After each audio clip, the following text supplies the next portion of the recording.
We'll go ahead and get started. We're a minute ahead of time, so we stay ahead of schedule today.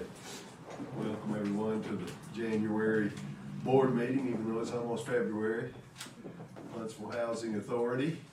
This time will come to order. Please let the record show that all the commissioners are present with Shaquita Willie or Commissioner Willie on virtual, other than Commissioner Crutcher, who is traveling to San Antonio and said she may try to, it's got a layover, and said she might try to get virtual, but doubtful we'll see her today. Let's see. Everyone should have had a chance to review the minutes. I guess our last board meeting, November the 18th. We did meet in December, didn't we have a virtual meeting? Is it not, we don't need to approve the minutes from that meeting? We've already done, so this is for November. December 16th. Wrong board meeting here somehow. Sorry about that. What came up on my iPad was the December meeting. So, approval of the minutes from the December 16th meeting. Everybody had a chance to review those? Their motion for approval? Motion for approval of the minutes from the December meeting? Yeah, so moved. Mr. Williams. I can second. I was absent, so I don't know what was discussed during the reading of them. They did make sense, and so I don't mind seconding the minutes that they do make sense, but I did not attend them. Okay. Commissioner Willie, are you with us? Yes, I can second those meetings. Okay, perfect. Thank you. Very good. Thank you. Seconded by Commissioner Willie. Any comments or anything we need to make changes or anything? Otherwise, all those in favor of approval of the resolution for the minutes, please signify by saying aye. Aye. Approved. Aye. Thank you. Any old business to come before the board at this time? Now we'll proceed to new business, and I'll try to get my pad here on the right. So, I'm trying to go back.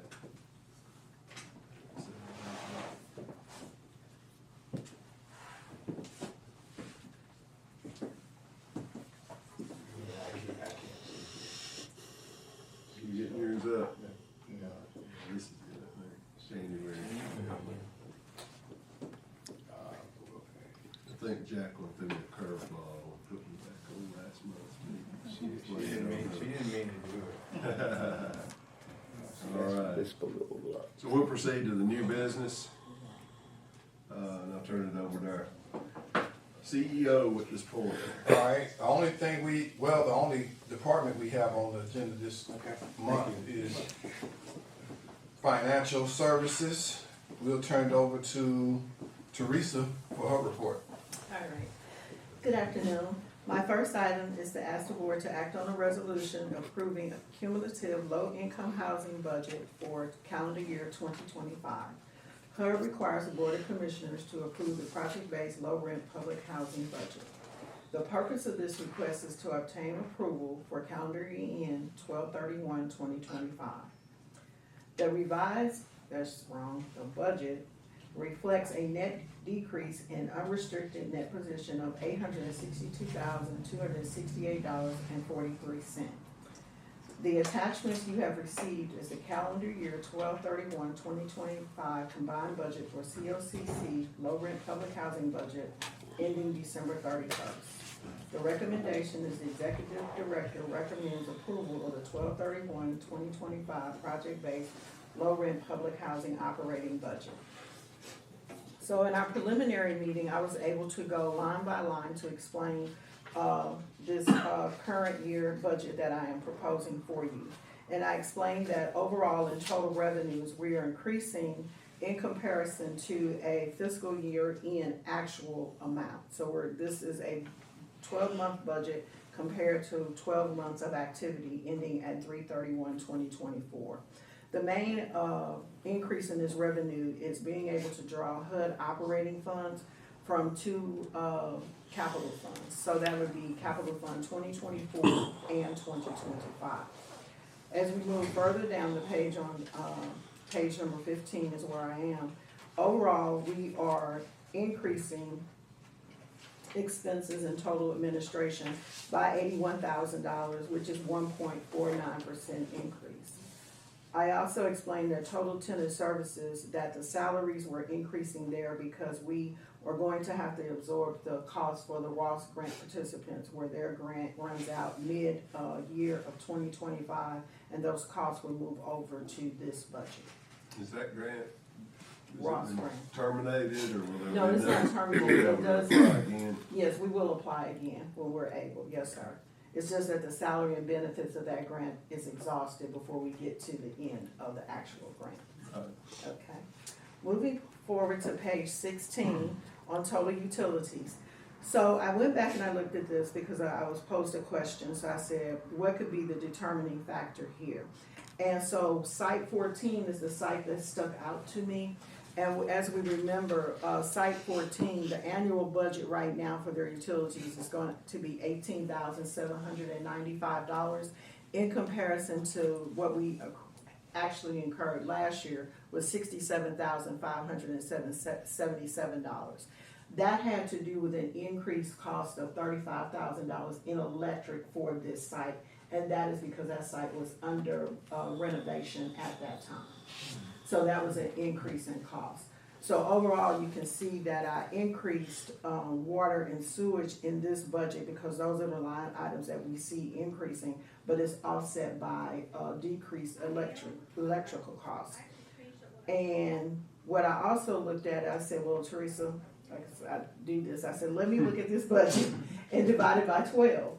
The budget I'm proposing. So the budget I'm proposing is like $132,000 a month. And when I looked at where we are right now, as of November, we're running about $131,000 a month. So I tried to do that comparison to make sure I was, thinking correctly. That hopefully it will flow like this, but if not, I do have the opportunity to bring another revised budget to you as we see if actual trends higher. Right. Yes, sir. So the Delta and Electric, okay, it's about that 60K that we're, Yes. 67K. And the reason that was so high in 2024 is because the site was under construction. And I mean, did they have to bring in new transformers to support the No, construction? Or why would it be so high in 1 year? Because they were working in that site. I mean, they were. So they were drawing power to Yes. do the construction, Yes. and that draw is not typical use. Typical use is more in line with what 2 years ago would be, which is around 18K. Right, Okay. around that time, yes, Okay. sir. So that's the way, I went through each site and I compared each site's, utility usage, and this is the one that stuck out to Okay. me. I went back and I looked at where it's trending currently for that site, and it's trending along with the lower amount. And I said, okay, what happened at 14? They were working in those units, however, Monday through Friday, completing, and we did renovate that entire, I think maybe 80, 90, 100 units. That was a renovation of LR Path. The ones on the front were not renovated, but every apartment in that development was renovated. So the pulling of electricity. Okay, that makes sense. Thank you. All right, I thought about it all weekend. I was like, I know the answer. So anyway, moving forward, total maintenance, we are seeing a decrease here, and this is basically due to a decrease in the materials, and that's an estimate being lowered due to the GIF plugs and the appliances in comparison to prior year. I also spoke about protective services for the sites Johnson and Todd, the private security with the vets. This is the increase that we're going to see for 2025. Moving further down the page, factoring in insurance, that we got notification that is going to increase, and is offset by other general expense, which we will only be sending subsidy through to Gateway, Stone Ridge Villas, and to can't think of the other one. Stone Ridge Villas and 360 Properties, that's the other one. But if we need to, for Gateway, we will transfer some capital funds if needed. And our total other is being reduced due to the extraordinary maintenance, which we don't budget for, and casualty loss, which I stated we have one unit now that's under construction for a casualty loss claim. And then the inter-amp transfer, we will transfer those funds. That's not a definite amount, but as we look at what's going on, then we will go from there. So overall, the net decrease in that I'm projecting will be $816,268.43 in comparison to a loss of $1.7 million. So we will do our best to meet these lower expenses and make our purchases and do the things we need to do according to have this budget. So I think if you have any questions, any more questions you can think of, I'd be more than glad to answer those for you. Thank you. Yeah, another quick question. Sure. On the revenue side, you said that we're pulling from two of the, Capital fund, so the 1406 money, the capital fund 2024 was like 5 million, a little bit, 5.5 million. We can draw 25% of that is operational funds, 1406 operations fund, so we'll draw like 1.2 million. And so therefore, we'll draw that from both years. 2024 is there and ready for us to draw. 2025 will come around in mid-September. We usually start they're working on the action plan, we submit that. If all goes well, we'll get $5 million again. But, in this funding cycle, where we're at, we'll just wait and see. Usually every year we increase by $400,000 or $500,000 in capital fund. So we'll just see. But that's a formula-driven process for as funding is concerned. okay, and is that line item number 4, the 3 million? Yeah, yes, sir. Okay, so that would be the $1.2 million from 2024 plus what we're estimating the 1.8, I assume, from 2025. Is that? I have some funds that I've also had drawn from 2022 that is represented there that we have not used it yet. Okay, so we have some residual Yeah, left over, and each one of those has a 3-year window to expense. Or is that 4-year for 4-year window to capital okay. fund has a 4-year window. Okay. That's All right, correct. thank you. You're welcome. And so this resolution, I don't have anything to read for this particular one because it is the HUD form HUD form 5 something something is inside of the package that doesn't have a reading to it. So that's I'm gonna tell you what that form number is right now. It is HUD form number 52574. Operating budget approved by board resolution, and Commissioner Fountain, when he signs that, then we are required to submit that to HUD at that Right. time. So, Okay. okay. Any other questions or comments? Comments or questions? Motion to approve the budget. Commissioner Lowe, motion to approve, is there a second? Second. Commissioner Williams, second. All those in favor, please say aye. Aye. Aye. Thank you, Thank very you. good. All right. My next Some item, general questions here, is the HUD, the new HUD secretary, incoming secretary been approved yet, Tony? I think he has. He was, what they call it, the hearing. Yeah, the hearing, and I think he was obvious he was gonna be confirmed, and all. I just didn't know it was official. I was wondering if we're hearing anything about Look it up real quick. cuts, and I don't think they voted him in yet, but I was talking to somebody this morning in DOD about it was like all the budgets were frozen, and don't grant any more additions to contracts or any new contracts. I'm just wondering if we're hearing anything like that, action that might be taken, because it could get tight. Yeah, probably will. when they uploaded operating subsidy, because it's funny, they uploaded January, February, March, and 2 days of April. That's what they loaded in the ELOC system. How you come up with 2 days of April, I do not know, but that was front loaded in the system, January 1st. I wonder if that's the day that the continuing, that their next budget, Could be. that there's a deadline that says they've only got the continuing resolution through April 2nd, probably. He's put it into March. It's usually in March, that's why I couldn't figure out why they gave us 2 days of subsidy. I know you're working with information we got now, but it's just don't know what's gonna be coming down the pike. We do not. Yeah, We do thank not. you. You're welcome. My second item is to ask the board to act on a resolution authorizing the executive director, CEO, contracting officer to renew the annual hosting, annual SaaS fee, and annual SMA fee with Emphasis Software.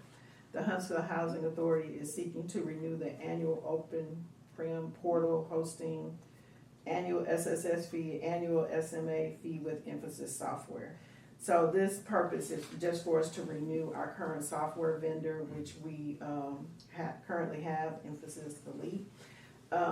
It's a required renewal. I, of course, question the cost, the increase, and really housing authorities to me are at the mercy of their software vendor. So anyway, the amount not to exceed is $161,255. I did attach the valued customer letter that they outlined the great things that they do for us and also the increase that is required. So whereas the Huntsville Housing Authority seeks to renew the annual hosting, annual SaaS, annual SMA fee with Emphasis Software, and whereas the Emphasis Software system is complete multi-user integrated environment that is essential for the authority's data security, and whereas HHA has justification based on the 2024-01 passed on January 22nd, 2024. That sentence doesn't make sense right there. That doesn't. It does not. I'm sorry. But now therefore I'm asking you to approve this amount for $167,255. Yeah. I shouldn't have put that line there. I apologize. Yeah, I was gonna ask, it says 161 versus the Yeah. 167's the Yes, it's number. 167,255. That's the number. I apologize. Okay, so that economic impact should have been 167,255. 167. I've got a question on their invoice. Get ready now. All three line items have the same item number and the exact same description and 3 different values. Right, because one is the hosting fee, one is the SAS fee. Oh, hosting, SaaS, and and then it's SMA. Okay, fee. I see the difference now. Yes, Sorry, sir. I didn't That's catch okay. that. I did not catch that. That's all right, I understand. I didn't catch my error in front. All right. We discussed that pretty good in our preliminary board meeting. Anybody got any additional questions or comments? One quick one. I mean, right here, bullet number 1 in their letters talks about Inspire and Inspire-D5 available in Elite on mobile and iOS and Android. Are you guys operating off of your cell phones to do any of it? I mean, is that a feature that we use? I think they're just referring to the inspections for Inspire, the inspections module. Is that correct? Yeah, I would think that's what they're referring to. We do have the mobile app for work orders for maintenance so to be there's able to. functional components of it that are used. Okay. Yeah, that are mobile, but I mean, the largest majority is desktop based. Yes. Okay. All right, I have no more questions. Anything else? Is there a motion for approval of the resolution? Motion for approval. Mr. Lowe. Is there a second? I say, Mr. Willie seconded. All those in favor, please say aye. Aye. Opposed, none. Motion passes. Thank you. And my last item is the cumulative low-income housing financial report with the period ending November 30th, 2024. I could read through all of these explanations, but I won't. They pretty much did not change from October 30th of 2024 unless you just had some question for me. Operating subsidy was budgeted at a lower amount, so at this time we are still at 95%. We hope, I hope for calendar year 25 that we remain at that level. Of course, the CFP, we did not draw all of those funds, which we will draw within the 2025 budget, so that's the reason why that number is unfavorable. Overall, our moving further down the page with total administration, It's unfavorable by $117,000 at 3.24%. So these line items are the ones that require explanation. Of course, our legal fee will continue to increase as we mitigate through our insurance claim for Gateway. Training and travel is going to be in line with budget. Overall, our total tenant services for this reporting period is reporting under budget. Utilities, in comparison to the budget, are trending a little bit higher in this budget due to water and sewage. And we found out during our operating subsidy, we had one site that had incurred like $20,000 in water due to a broken water main. And as we know, as our sites are aging, those situations will continue to arise with the water lines that we have. Moving forward, also with materials, that line item is trending above. I can't say that I can definitely tell you what's causing that particular line except increase in cost. I can look at it a little bit further for you if you'd like to, for what site that is. Protective services, we know that's due to the American vets, and overall, I've explained the extraordinary maintenance that we've incurred, the inter-amp transfer, which is higher now than what we had budgeted. So overall, in comparison to this budget, the net decrease is $596,402. And that's all I have for today. Thank you very much. Hopefully next month I won't be by myself. Hopefully other people will bring something. Very well, do so with that. Anyway. Is there any questions, anything? All right. Thank you, Teresa. You're welcome. Thank you. I appreciate it. While we're on utilities, do our resident services, or do we put a list of agencies out there for our residents that might get assistance with utilities? These utility bills are gonna be so dramatically high. I work with two nonprofits, Generosity Foundation and Friends of 400, that pay a lot of bills, but they're just in the Northwoods and Searcy area primarily, and they're gonna be overwhelmed. Is there, I know they all know about community action. Are there other churches or anybody we know of that could provide utilities assistance? Yeah, we have a list up there up front too. Okay. And I can get it to you. Well, I'd like to see it, but I'm more interested in our residents having access to know, because, they get cut off and comes down and have predictions and expenses that affect us for sure. Yeah, we had somebody go through another service at Hospital Helps or something, Hospital Helps last week. The challenge is they only can do so many per year. Right. And we've been coming in contact with families needing more than the threshold that's allowed. And so that's one of the things that, we have to just really educate them on. How can you not need assistance 6 times out the year? And you just kind of exhaust all necessary means at that point. Yeah, well, that brutal cold snap and pretty consistent cold weather, get ready for it. Plus being on the back end of Christmas and all that, I mean, people are probably be a lot of challenges this time of year. Yeah, okay, curious. You have some things for you to report? Yeah, I just want to give y'all an update on Gateway and a few things. One, as of Friday, everybody's out of the hotel. We don't have anybody living in the hotel right now. We've moved most of the residents that were on the tax credit side back into the hotel, back into Gateway. The other residents who could apply for public housing and wanted to take a unit with us, they were able to move into their unit.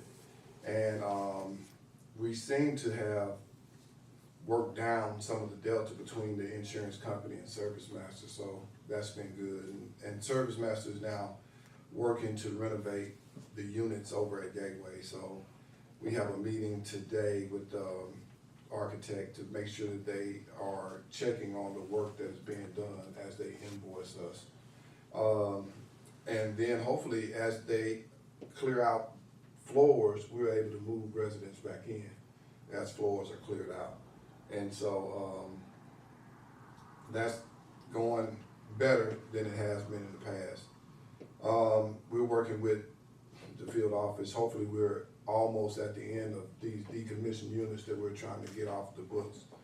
In Cersei, we'll know more about that as we go through some more steps with them on that.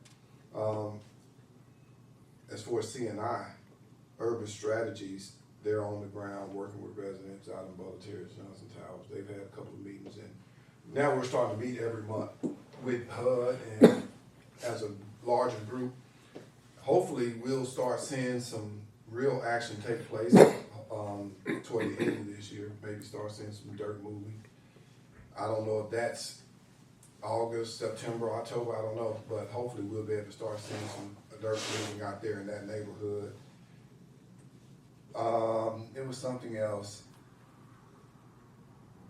We are also gonna have staff training next week for all of our directors and supervisors, so that's gonna be on February 6th. We either be here or we'll try to have it in Bryant Bank, and we'll let y'all know if y'all wanna stop by at some point on those staff trainings. And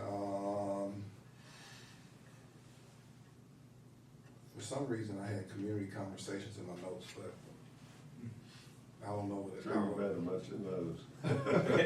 I don't know why I wrote it down now, but that's all I have. Let me just go back to, so you sent, for the gateway, you sent the ones who were in that was in hotels, they're not out of the hotel. Mm-hmm. But they're in various locations that they've had to go to. Yeah. Because, and then they're looking to have gateway back on this,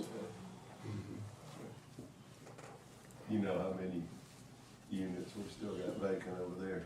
In Gateway, I want to say about 19, 20 maybe. Is it? Yeah, about 19. Now, what we've been able to do is fill the units that nobody was living in, and they were just vacant. So we've been able to fill those in. And what we've done, tax credit units, we put tax credit people back in tax credit. Public housing units, we're putting people back in public housing units. So we're not trying to cross the subsidy. We're just putting people back in units that are comparable to whatever program they're a part of. Anything from the legal side? I mean, a lot of progress has been made. I know it's been slow. I think as of Friday, the delta on the mitigation cost was close to zero. And when we first got Elena Moats involved, she figured out the delta was $532,000. That means $532,000 of work that the Service Master had completed and billed that the insurance company said they weren't gonna cover. Which I think was a problem created by the insurance company once we went through it. And so she just had to keep putting pressure on them and coming back, and they kept trying to re-audit things that had already been given some verbal approval. And there was some of the same issues with the renovation part, but you know, that was stuff that hadn't been done. That wasn't stuff that, you know, so it created a lot of problems, and that obviously Service Master didn't really want to start work on renovations when they thought they weren't certain they were getting paid on work they'd done. That was our insurance carrier. It was our insurance carrier as a company that does nothing but public housing. I mean, that is their reason for being, is to insure people like us, is my understanding. So if the liability falls back on the contractor, it'll be up to them to subrogate and. Well, obviously so obviously the insurance company is gonna file a subrogation claim against Right. the contractor. And, you know, we may be doing the same thing. It just depends on our evaluation, you know. We don't know how much insurance coverage, I mean, not that that's your limited insurance coverage when you go against somebody. But I mean, that is sort of part of the equation in Yeah. trying to figure out, is it gonna be worthwhile to pursue the contractor for things that have been covered by insurance, which is a lot. So we'll just have to say, obviously, our insurance carrier comes first in segregation. They're gonna get their money back before we can go after hours. Thank you. But I think service masters make, subject to the fact of, we need to get the architect out there to make sure they're actually doing what they said that they're doing, and doing it correctly. Cause we don't have the expertise to figure that out ourselves. Then they're making good progress. So hopefully we can get people back in, and that will quell a lot of other concerns of people who've hired attorneys and are, sort of making waves about their situation. I think that'll help. I really think if they can get back in where their units, that's their main desire. Some of them might have some losses that they're still concerned about, but I think their main thing is people who live in Gateway like Gateway. For good reason. Yeah, exactly. Well, pass our gratitude on to Ms. Moats and all I'll her do work. that. She's worked hard. She's worked hard on it. I know she has. It was a colossal mess. Well, it's her world. She's done these things before, a lot of times from the insurance company side, back in the day.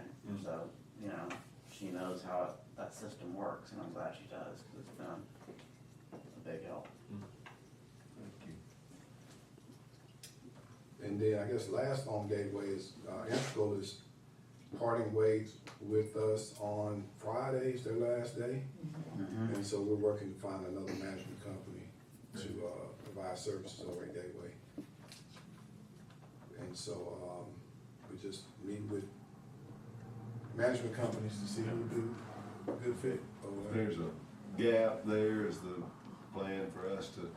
There'll probably be a gap, yeah. We'll probably have to manage until we get somebody in place. We got several people that we're looking at right now.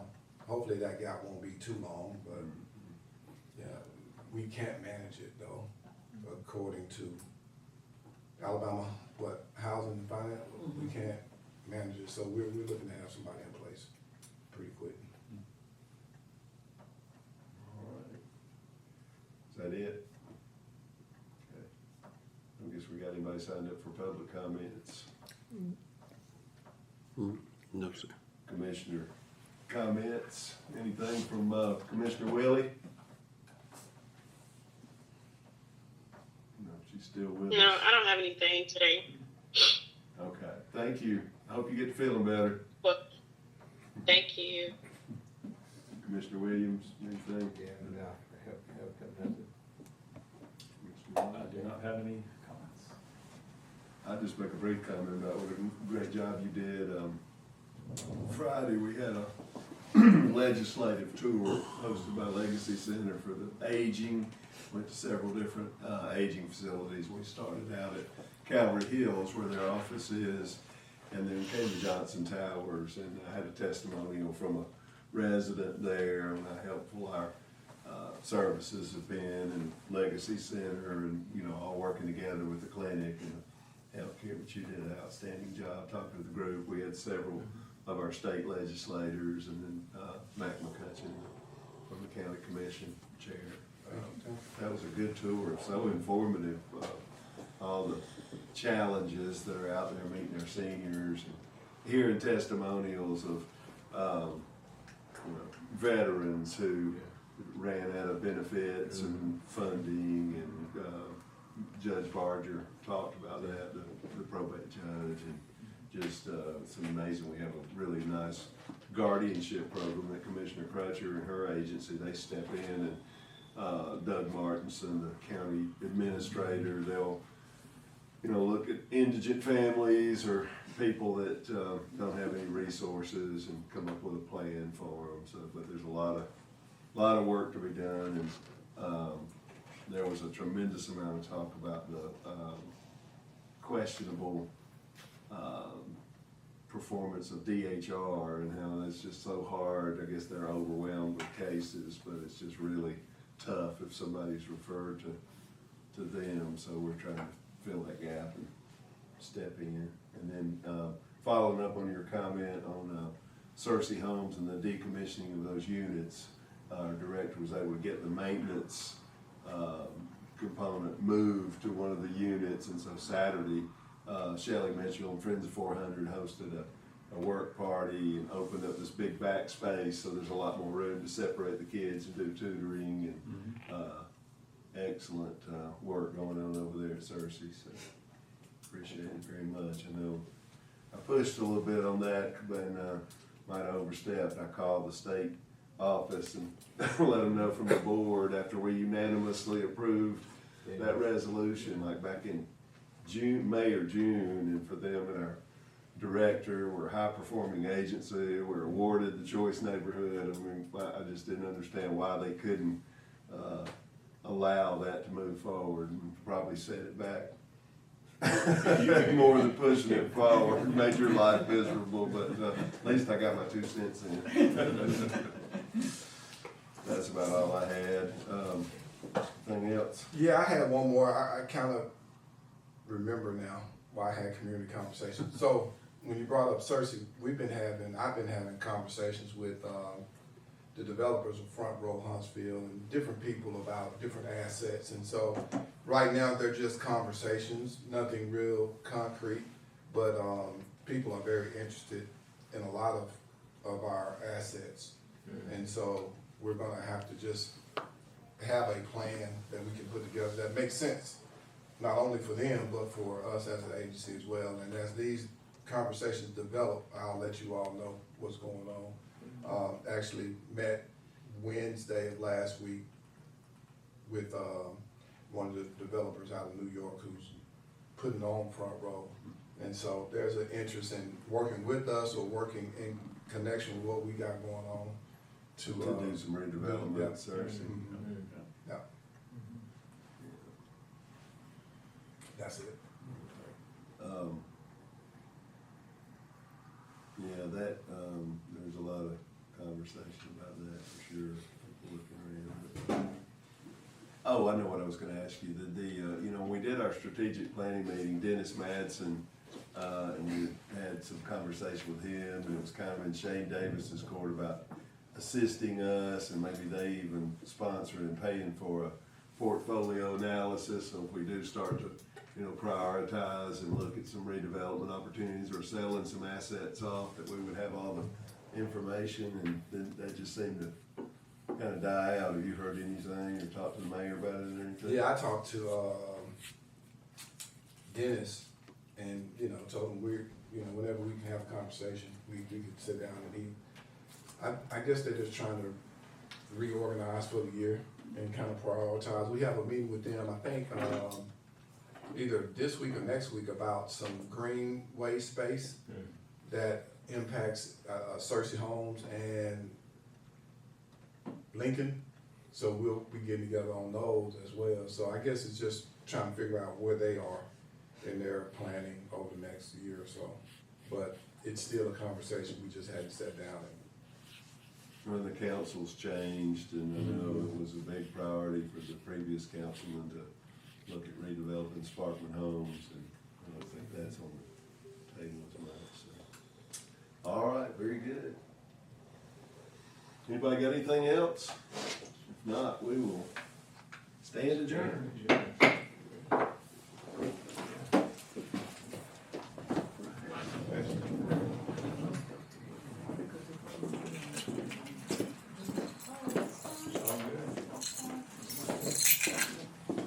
Feel like going up? It is a busy time with Ripple, and then, you know, the AI symposium, Space Rocket Center this week, and I'm teaching a practicum Tuesday.